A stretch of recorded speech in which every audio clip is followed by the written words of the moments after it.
Você sabe qual é o animal mais barulhento da Terra? Você pode pensar que talvez seja o elefante ou o leão. Mas na verdade, é um bem menor que esses. A cigarra. A cigarra macho pode produzir sons de até 120 decibéis. Isso é o mesmo volume de uma motosserra ou de um show de rock. Elas usam esse som incrível para atrair fêmeas durante a época de acasalamento. Esse som todo é gerado por estruturas chamadas tímpanos, localizadas em seu abdômen. Esses tímpanos vibram de maneira rápida e controlada, criando o som característico das cigarras.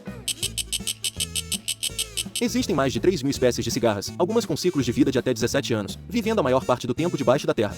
Você já ouviu o canto da cigarra de perto? Quem diria que um inseto tão pequeno poderia ser tão poderoso? Se curtiu essa curiosidade, já deixa um comentário e segue o canal para mais surpresas do reino animal. Viva a fauna!